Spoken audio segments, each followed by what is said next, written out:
All right, good afternoon, everyone, and welcome to Money Matters. Thank you so much for being here. I know it has been a while.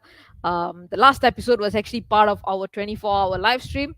We had a special episode. It was a big honor to be part of the 24-hour live stream organized by Ascendance, where we had a really, really, really hilarious episode where we challenged some of these teenagers on their financial literacy. So we got all kinds of answers and definitions and meanings. It was hilarious, and of course, I had to add some spice into it, literally.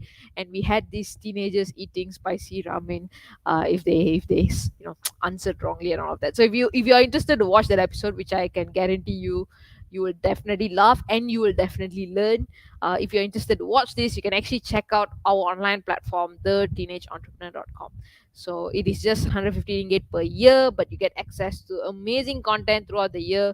So do subscribe if that is something that you're looking for, to be a part of a community that is continuously learning and growing and exposing ourselves to different ideologies and all of that as well. So yeah, money matters. We are back with a very exciting topic. I think a lot of us like today's topic, which is about travel. But before we go into that, if you're someone who's new to Money Matters is a talk show that we do where we discuss anything and everything under the umbrella of money. I think money is something that can influence all different areas of our lives. It influences our happiness, our peace of mind. It influences our health. Some of us, if we face health problems but we don't have the finances to manage it, it could be one of the most stressful things in the world.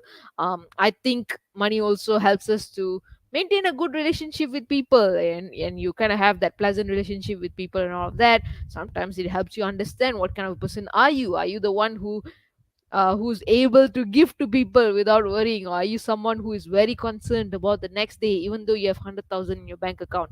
I think it reveals a lot of different things about ourselves, and that's why I absolutely love talking about finance and how to manage it, how we can improve on managing it and use it more wisely, not hoard it but actually use it purposefully in a way. So we have featured various speakers from all kinds of backgrounds. We've had kids who came and spoke about how they manage their pocket money at the school canteen. We have had adults who shared how they have lost millions of ringgit in just over a course of a weekend, and how they actually encountered that problem and how did they come out of that problem after many years of hard work. So we have had all kinds of stories. It is amazing to see the range of experiences that we have, and all we have to do is just have conversations about it. So today is going to be one of those episodes where we are going to be talking about the experiences of a person. The guest speaker that we have today, maybe I shall dive right into it. Our topic is TikTok, time to travel. Don't worry, it's not going to be a TikTok episode. And why I wanted to do this topic is because I recently was having the conversation with our guest speaker, Miss Divya from SJKT Kampa. She's a teacher, but she did not start off her career as a teacher. And I was just so intrigued by her story, right? The different lessons that she has learned, how she views money and accumulation and all that much differently now. It was a very interesting conversation, and I just wanted to share that out with more people, so that if you are someone who is in any point in those shoes in a way, or experiencing something similar, you may be able to take something out of this and kind of like work on in your own personal life. So the one that I absolutely loved is the fact about traveling and TikTok, as in the sense of, hey, time is running out, are you doing what you want to do? And I've been actually thinking about it more since I had that conversation. So I'm very excited to have our guest speaker here today. So without further ado, let me welcome on screen Miss Divya. All Hi right. there. Uh, How are you feeling? excited. Very good. All right. Welcome to the show. Thank you so much for taking your time off to do this. Really appreciate it. I know it's the weekend and you don't need to worry about teaching kids today, No, but you still no. took time to come and share with our students. Really appreciate it. So, I mean, it's a topic about money and all of that. Is that something that makes you like uncomfortable? Like, oh my god, why am I on a money show? I'm a teacher. Like, what has this got to do with me? Do you feel anything like that? No, not at all. There's a lot more to money than just what the eye sees. So yeah, it's going to be an exciting episode to share my experience and with the viewers. All right, all right. Okay. So before we go into the topic and all that stuff and my usual questions and torturing, I like to ask my usual icebreaker question. So I shall dive right into it. What is the biggest money mistake that you have ever made in your life? And I know people make a lot of money mistakes. So which one is the biggest one that you can recall? To actually buy a car for someone under my name, and I still regret on Interesting. why I did that. Yeah. Okay, okay. So you Yeah. you purchased the car and you took a loan in the hope that they will pay, or is that how it works? Exactly, exactly. It was a very close relative, and they were like, "Okay, you buy the car," because they just started working about a couple of months, and then they Yeah. wanted to really purchase this car. And what I didn't know was when I wanted to buy my car. After that, I realized that they actually marked up the loan. They took 100% loan under my name, and they never paid for it. So Wow. that was a very good lesson, and I'm still paying for. So yeah, All right. and that's just a tip of the iceberg of the mistakes I made all through my life. You know, Yep. and Yep. not always borrowing money to people, but becoming a guarantor and then taking a loan for someone. All these emotional decisions you make because they are your friends, they are your Yeah. relatives, and you don't realize the impact then. But then by Yep. the time you realize, it's too late. So yeah, I've come a one whole circle of Yes. helping people. I love that you mentioned this as a mistake, right? Because I think a lot of people have gone into trouble because not because they managed their money wrong. It's because they were just helping out people that they Exactly. trusted, their friends, and next thing you know, Yeah. there's a huge True. problem. Oh my god. The Okay. worst part is that you borrow them money, and then Yep. after that you're the one who'll be like begging them for the return, and they'll be Yep. like they would have just The- forgotten you. Be like, did I? When did I? Life Very very goes on. exactly true. Okay. Okay. I So come to think of it now, it's like like what you said. It's not only the biggest mistake, but it's also the biggest lesson that one can learn. yes, yes, that is Yeah. very true. And I hope the audiences, you guys are learning something already. Be very careful when it comes to these kind of things. But I'm just curious. Like, I believe that the way we see money, the way we deal with money, certain people are just very good at making money. It's like it comes naturally for them. They're okay with it. Certain people, like, no matter how hard, they'll be the most hardworking person that but they just cannot make money for some weird reason. So I believe that all of this comes because of how we viewed money or how we understood money when we were young, when we were kids, in a way. So what was your childhood perception about money? What was life like when you were a kid? And what did you think about money at that point in time? Life was beautiful, Madhura, because being the only daughter and the eldest, so I almost had everything my way. My Yep. parents had a habit of telling you, right, okay, I went through this much of hardship in my life. I don't want you to go through the same. I only had one uniform which I used to stitch and wear, so they made sure I had 2 to 3 pairs. So you wear one a day. And my father Yep. was the kind of person I used to walk miles to go for to school and all. I don't want my child to go through that. So that's very normal, common perception. Parents don't want the child to go through the hardship that they went through. But what they don't realize is you must expose the child to that hardship in order for the child to realize the value of money. So I guess at that age, I didn't know.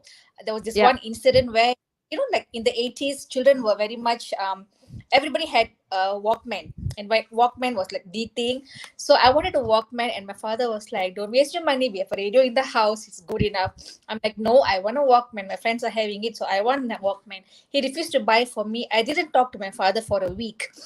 And 1 week later, I woke up in the morning.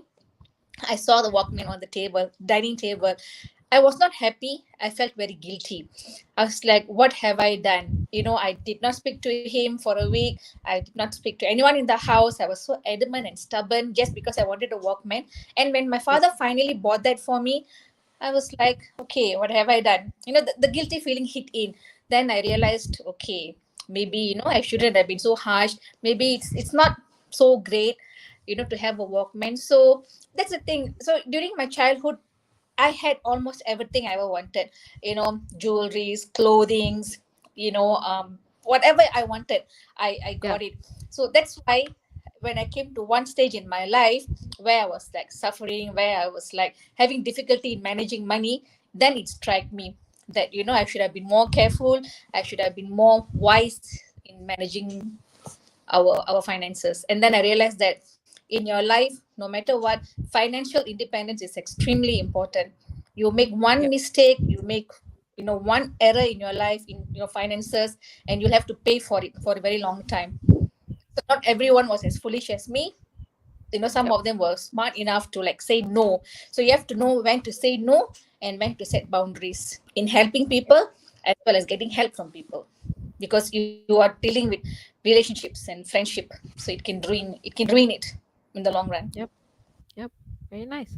So you did mention that you came to realize that you missed out on all these things when you went through the hardship and all that. So do you think you can share with us like how did that like hardship start? Because everybody has that point. For me was when I first started, like I moved out and I started paying for my loan and my rent, and I was like, oh my god, what have I done? Why did I need this car? Did I have to do this? That's when it all hit on Exactly. me, and then Yeah. I started managing. So what was your story in a way? um Everything was rosy for me as long as my parents were alive. You see, I got grade one in SPM and my dad bought for me a car. So by my form six and all, I was already driving to school.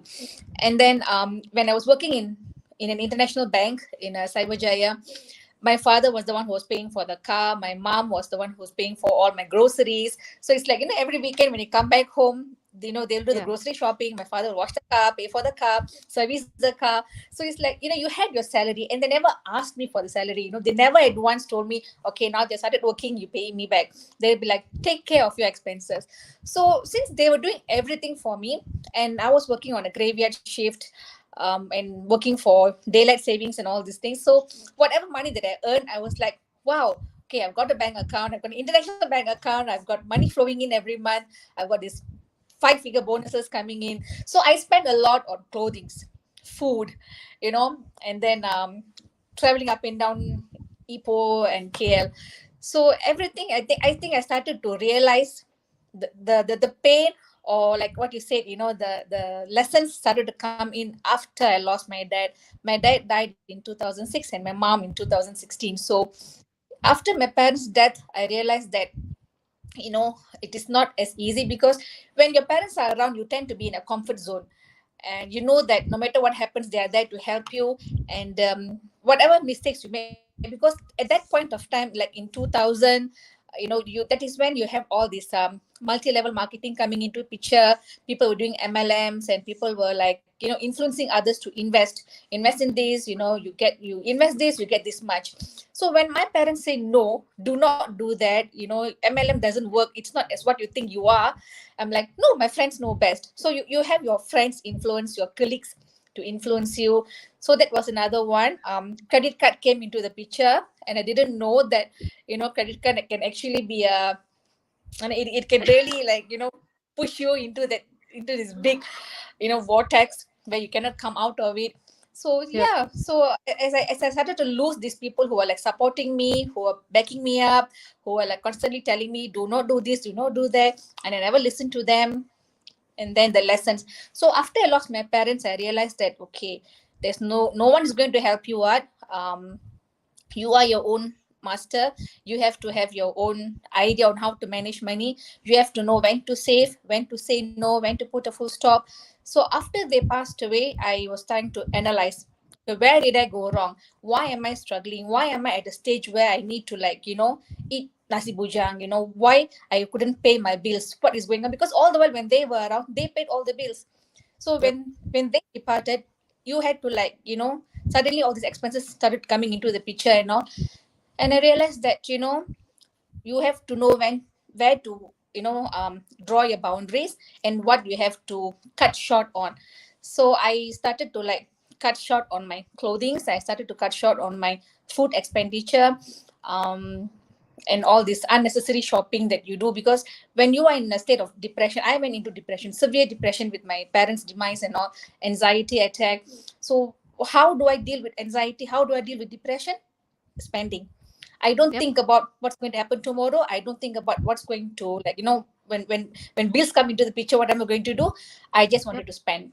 Just wanted to forget everything. So all this binge eating, and then going for movies day in and day out. So then when I started to like put a full stop, when I started to like cut short on my expenditure in clothings and food, and unnecessarily helping people and paying for people, then I could see the money staying with me. So when the money started to stay with you, my next course of action was how to put it into savings, how to like keep it on a rainy day. Yep. So that's how, for me, my parents' death and the fact that I was left alone to fend for myself with no one to help me out, it made me realize that, at the end of the day, you have only the money to help you out, to save you, when you are like stuck. Yep. It was a bitter pill to swallow, but yeah, then Yeah. I mean, I like that you meant a lot of us, probably even me, like we do rely on that source. Like as long as you know there's somebody else to back you up, you tend to take things easy in a way. exactly. And until you stop relying on that, you don't actually get to grow so much. But I'm curious, right? Like when you do go into that state where you're depressed and you don't really know what to do, like you're feeling so down, isn't it hard to come out of it? Because I've seen a lot of people who have like debts after debts, like you mentioned, credit card can be a vortex, like you don't even know how to come out of it. But you were in that level, in that state, in a way. So how were you able to actually come out of it? Because most people don't ever make out of that state. So how were you able to do it? I was very lucky in a sense that I had a very understanding admin, like my colleagues, my the administration in my school. They were there to really help me out. They were really there to guide me. Okay, what to do next? And I had very very supportive relatives. I would say my cousins, my cousin sisters. They were like, why didn't you tell us? Why were you keeping it to yourself? What have you done with your life? This is not how, because they saw me from the time I was born. They saw how I grew up, how my parents raised me and all. So when they saw me struggling with all this, they were like, how can you sign, for someone? How can you take loan for someone? Why didn't you know the severity of it? So I didn't. At that point of time, I thought, yeah, I'm just signing up a document for someone to buy a car, and the person is going to pay for the car. I'm going to be fine. But when they did not pay, when the calls started to coming in from the collection department, from the bank, and I started to get this letter saying that, you're going to be declared bankrupt. So it kind of really hit you hard, because as a government servant, you cannot be declared bankrupt. You can lose your job. So when I went back to the person and told them, I think you should start paying, and they're like, no, I cannot. I lost my job. I cannot do this. So I'm like, so you have no choice. Even when I spoke to the bank and all, they say, no, it's under your name. So legally, you are responsible. So all I can, at that point of time, all I can learn is like, okay, that's like what you said. I had to like learn to save money. I had to learn to set my priorities. And of course, you had to like, I started doing other, like, teaching pupils, and getting this extra income and all this. So those income kind of really helped me, because I like to bake. So that was another way helped me, all my baking, my extra. So these extra expenditures, extra money that came into the picture was kind of like steady. At one point, it really helped me, especially during MCO.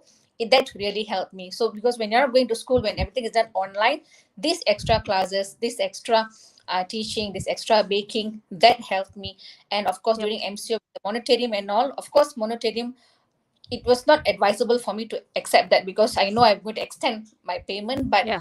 at 1 year, I utilize it to save that amount. So that 1 year monetarium, it helped me to purchase my first house, and I'll be getting my key anytime soon.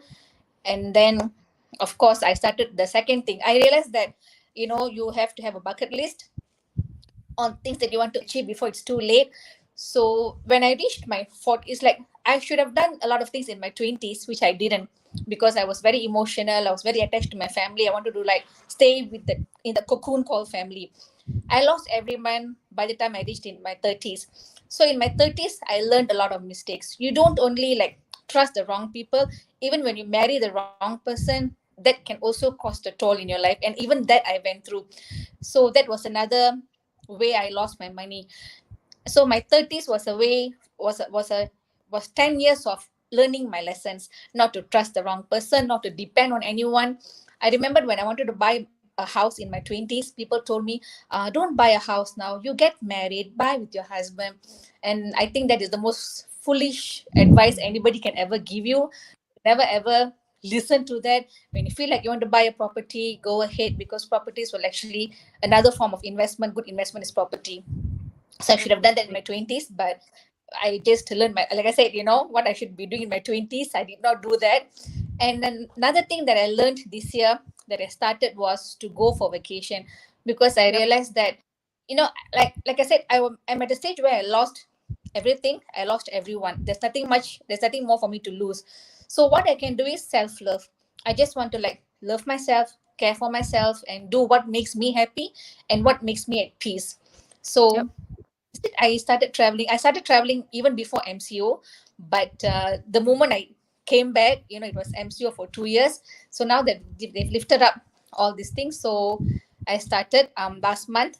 After a long time, I went for a vacation. So I've been bitten by that bug to travel, and I'm planning for my vacation. So I know if Yeah. I'm going to go for my next vacation, I have to settle some things here, pay off some Yeah. things here. So that's what I'm doing now, settling few things so that when I go for my second vacation, I'll be more prepared and at peace. I, And so no I'm going more to thinking ask about. you. I'm going to ask you a question that somebody asked me today, which is, how do you actually make sure that you save up to make those goals happen? Like, make sure that you save up so that you can go on that vacation. Because I think a lot of people get bitten by the travel bug, like you said, but they won't make it happen. And two is like, a lot of people, they also have commitments. Like, for example, you're going to have your house coming up, and then you, a lot of people, other people have like car loans and all that kind of stuff. So there is other commitments to be taken care of. So how did you make sure that you still make time and money to ensure you can go on your trips? The first thing I did was, like I said, I used to love to buy clothes. I was like addicted to buying clothes and materials and sewing them into all these different outfits and all. And after my mom died, I was like packing all the things, and I realized, what are these clothes doing? What am I going to do with these Punjabi suits and saris? There's no Yeah. point. Like, entire house was full of saris and Punjabi suits, and what's the point? And when I was paying hundreds and thousands to purchase them, it was like, okay, wow. Because when you wear a new outfit and you go to work and people admire you, you'll be like, wow, so happy. Okay, somebody's admiring you. Like, women, vanity, thy name is woman. And then I'm like, when something happens to you, what are these clothes doing? So first thing I did was to cut, totally cut. So I stopped purchasing clothes or shopping for clothes long, long time back, especially after my mom's death. And secondly, food. Binge eating actually caused it. I put on weight severely, of course, because of depression and everything. And it started to, like, the moment I hit my 40s, I started to have health problems. So I realized that, okay, you have to cut short on this junk food and everything. I started to cook. So when you started to cook, you are like, you spend more, less money, but healthy food. Yep. And thirdly, I used to have this habit of changing my car every 5 years. And I always like, every 5 years once I'll change my car. And I was in that idea. Okay, this couple of years back, I was in that idea of changing my car and all. And then when I started to plan to travel, I noticed that, okay, car is a liability. I just need a transport to travel. As long as my Yep. car is in a good condition, I'm okay with it. I'm happy. If I'm going to Yep. change my car, I'm going to get another car. It's going to be more expensive, and I'm going to be spending more money. I Yep. might as well put that money in my traveling. So that is the third thing I did. I told my car, darling, you're going to stay with me for longer than I expected. So be nice to me. So that is the thing. And fourthly, I opened up this new account and I saved it under my dream home, my dream vacation. I named each account. So what I do is, every time I have an urge to spend, okay, to buy clothes or to buy food or to order from Grab or whatever, I Uh-huh. will put that money into these particular accounts, and I'll just forget about it. So I try to do it every month. I try to do it every week. I've got this little fella sitting at my altar. So every like 5 ringgit is put into this one particular container. If it's 10 ringgit, another container. And I try not to think about it. And that actually helped because in the long Yep. run, you can actually see money accumulating in these accounts. So when like last month, my trip to Turkey was totally not expected. I didn't expect to go because it was supposed to be in December, but somehow or other it got pushed Yep. to June. Earlier. And luckily Yep. I had that cash. So I'm like, okay, fine, let's do it. It's like now or never, let's do it. So I think a lot before I decide. Nowadays, those days I don't do that. Those days I don't think at all. That's why my parents always scold me, don't you even have the habit of thinking the consequences. But now a lot, I'm like, okay, if I'm going to spend money for this vacation, can I pay my bills? Will my bills be secured? Because I don't want to be Yep. spending my days in overseas thinking I haven't paid this bill, I haven't paid this, my dad is going to blah blah blah. So Yep. don't settle everything, have this extra money, and then you go. So at least you get to enjoy in peace. And when you come back, somehow or other, when you come back, you'll be more motivated to go for your next vacation, and you'll be more driven to save up. Yep. So yeah, and I think after almost a year, only yesterday I ordered a couple of clothes online. But for after a long time, because I told myself, okay, fine. My wardrobe was like staring at me very pitifully. During MCO, only my 90s got accumulated. Not my office outfit. I couldn't get my office outfit because I was growing Yeah. horizontally. So just for that sake, I ordered a couple of office outfit yesterday. So that's about it. I told myself, okay, Divya, discipline. This is it. Your quota is over for this month for clothes. Don't think about it. Yep. I like. And of course, you have got I'm, your friends. yeah. Yeah, Sorry, of you're course, you going to got say your something. friends. Like, I'm sorry. Yeah, I've got this group of friends who travel together with me. So we keep reminding each other, Yep. constantly, okay, your next holiday is September holidays. So we're going to go to this place, start saving. So the constant reminder will actually make you Yep. more disciplined. Yeah, Yep. I think what I love about your story is that one is I personally what my lesson is, it's about you do you. So if you are someone who wants to travel and all of that, just make it happen. Don't get caught up in, being doing this. I was live up to society standards and all that stuff and waste your time away. I think that's something I personally take away from it. But I also, based on what you shared today, I like that your solutions are actually very simple. It's something anyone can apply. Not enough money to go somewhere, just come up with like your, if when you have a urge, put some money into that account so you can actually accumulate it and travel. I used to save coins. I don't do 5 ringgit, 10 ringgit because I barely have cash. But whenever I get coins, I will accumulate. And like during MCO, the coins paid for most of my things, because like there was so much of coins that I accumulated, and I could have exactly. like free meals for days just because I had all that things accumulated. So I absolutely love that idea. And I Exactly. think the other thing I you still did. do that. I still, Yep. yeah, I still do The that. other thing that The I coin story is extreme. is lagging a bit, so I'm keep interrupting. I'm so sorry. No, So the other one that I feel the audience can take away is also, of course, increasing your income. Like you could have just said, "Hey, I'm a teacher. I go to work. I'm tired when I come back home, and I can't do anything that I want to do." And you just go in that zone. But you found ways and means to increase your income, and then be disciplined in managing it. And because of that, you're able to do whatever it is that you want to do. So like for you have a wide range of experiences. So like for our audiences today, if there's a kid who's watching, who's a secondary school kid or a primary school kid, what should they get right now? Like start working on it or understanding it or learning it now, so that when they come to your age, they'll be okay. my kids are like, even now I'll tell my kids start saving, because I remember when I was in form 5, I actually drew this pyramid in the classroom. Okay, my friends and I, we drew a pyramid, and then we labeled our age. Okay, this age what we want to achieve, this age what we want to achieve. So kids nowadays, I would suggest that try to like save up money, save as much as you can, whatever ang pao money that you get, whatever household chores that you do. Because some parents, I think, they train their kids, when you do certain household chores, you get paid.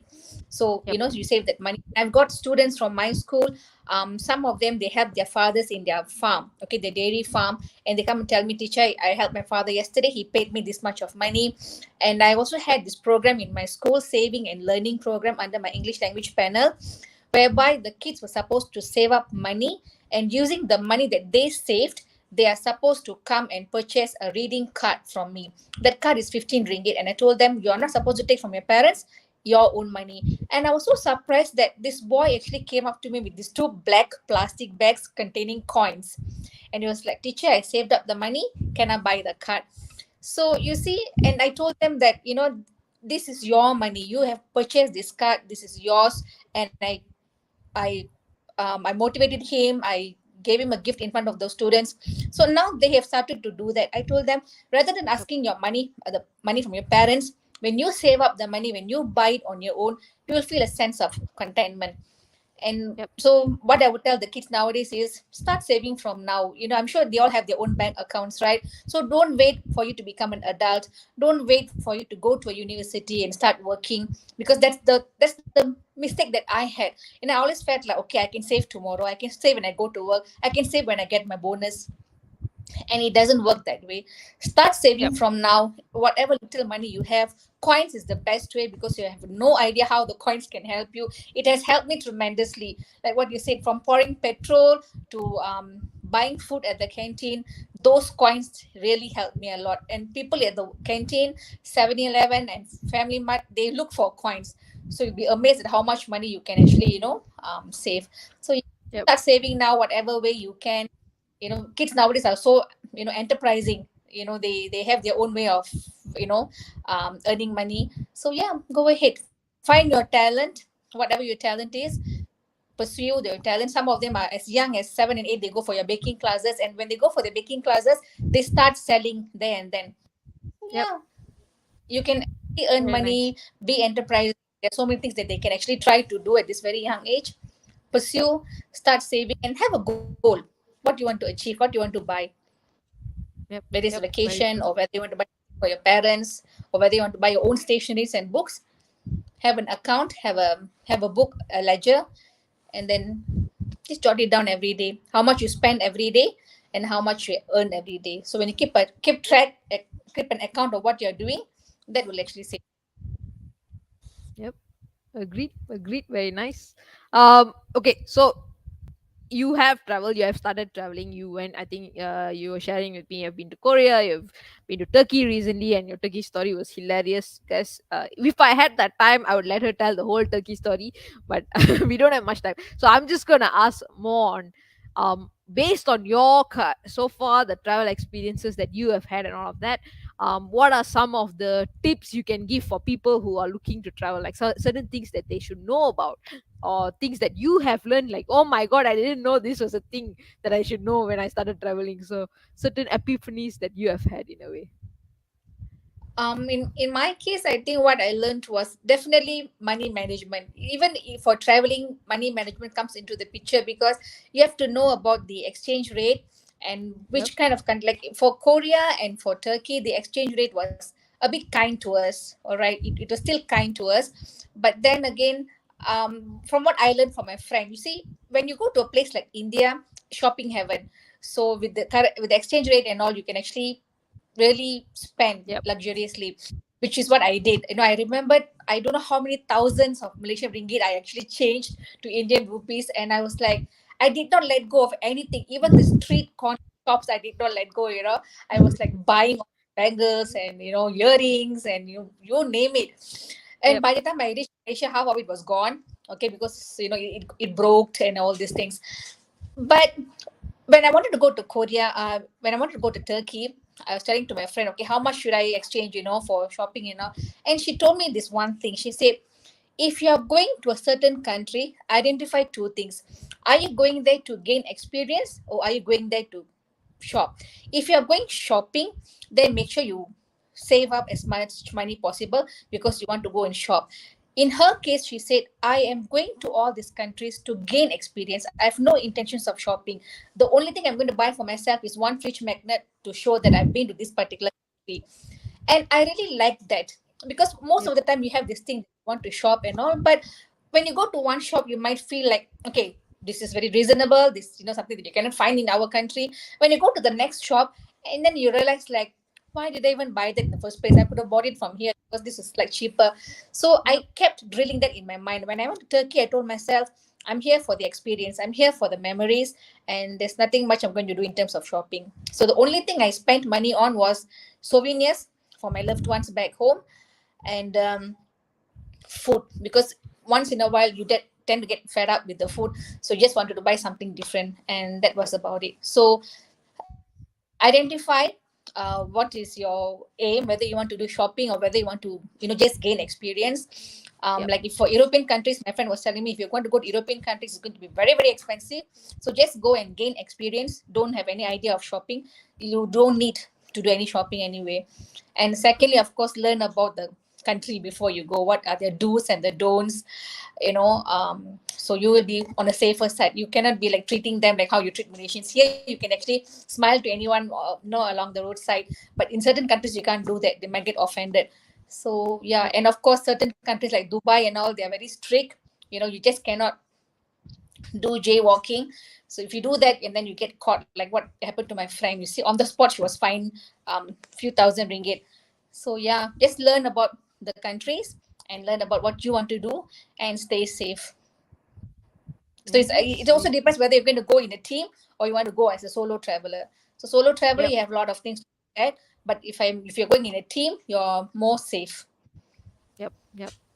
I like that. I mean, I completely agree. I think the whole going to travel for experience is something amazing on its own. I personally don't shop at all whenever I go anywhere.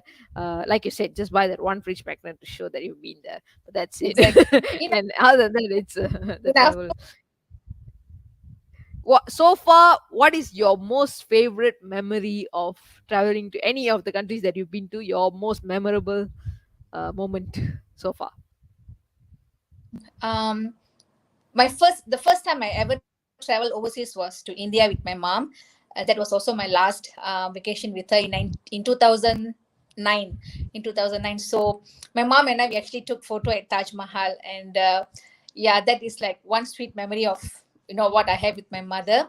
And after that, like every country has a sweet memory. Like in Korea, I went with two of my friends, my childhood friends. So we were like, I think the amount of havoc we created in the hotel room, it was kind of like loud until the receptionist would come and tell us that you guys are a bit noisy. So can you please slow down your laughter? So that was like, and my Korea trip was like really unexpected. Like I renewed my passport on Tuesday and I took the flight on Thursday. It was like totally last minute. But my recent trip to Turkey last month, that holds a lot of sweet memories because we had the right gang, the right clique, and everywhere was fun. We really had a lot of fun. And my most memorable one would be definitely at Cappadocia at the hot air balloon. It was it was very magical, the entire experience. So yeah, every country has a sweet memory, but for me, it all boils down to myself because I want to be happy. I want to pamper myself. I want to have fun. So when you love yourself, when you put yourself in as a priority, everything else will just fall into its place. So I've Yep. learned to like love myself first. Yep. Very nice, very nice. Thank you, Tisha, for sharing that. I personally had Most learned a lot, and I think the audience really enjoyed it because that's a lot of different comments on. I think they're sending emojis, so it comes as uh, an eye opener. Nice to see how much you have grown. Very nice. I think the audience thoroughly enjoyed your sharing. I definitely enjoyed your sharing. Thank you so much for joining Money Matters and sharing your experiences. It was really, really fun to have you here. My pleasure. In fact, I should thank you guys for having me here. It is a real. Um, I'm glad that if I can, if at least one person get to learn from me, from my mistakes, not to repeat that. and then put yourself first. Self-love is very important, so put yourself first. Love yourself, and everything else will just fall into the picture. Don't ever help someone just because he's your brother or your husband or your friend, because when you are in trouble, there's no one going to come and help you. So no matter how busy you are, no matter how successful you are, always have cash to buffer in your because you'll never know what will happen. Anytime anything can just strike you. You feel like, Yep. okay, I've got 5 figure in my account, I'm on a safe zone, and that's when your car will start to give you problems. So yeah, Yep. just be alert with your expenditure, and financial independence is very, very important, so give importance to that as well. Very nice, very nice. Thank you so much once again. The audience absolutely loved it, and we hope to see you traveling a whole lot more. And I'm gonna follow your stories and see you where is the next place that you're going and all of that. But Follow my thank you to blog, share. follow my blog. Follow her All blog, matters. guys. Where do we follow your blog Thank though? you so much, Madhura. Thank you so much. Take care. Bye. Don't worry, folks. I'll find out where the blog is and share in my social media. But yeah, I was so happy to have the conversation today. I don't know about you guys, but I'm definitely excited to continue traveling and exploring places and experiencing, like what she mentioned. And of course, think. Actually, think. Take your time to think. Follow what Miss Divya's father said. Think before you do something. So I absolutely love today's session. If you guys learned something, please do share in the comments what was your biggest takeaway. I think you putting it in the comments will be very, very helpful, because the future people who come into the show, they may be able to take something away from what you have to share. So if you enjoyed this, what I would suggest is, please do keep coming for our future Money Matters episodes. We do this almost every 2 weeks once on Sundays at 3 p.m. And we, like I mentioned, we kind of have all kinds of contents. It just goes all over the place, and that's what I love about it, because it shouldn't be just learn theory and talk about theory. But again, sometimes we will have some sessions where we discuss theories and technical aspects of managing money as well, which is equally exciting and fun as well. So if you enjoyed today's episode and you want to keep watching more Money Matters episode and learn more about financial management and all of that, please do join our Telegram group. We kind of send our updates about the upcoming episodes. Sometimes we have discussions among the members in the Telegram group itself, which is hilarious. Once we talked about, if I gave you 10,000, what would you do? It was so fun to see how everybody would spend that money. So join us in the group and have conversations with us about how you manage your money matters. So once again, thank you so much for joining. It was so fun to have all of you here, and I will see you guys in the next Money Matters episode.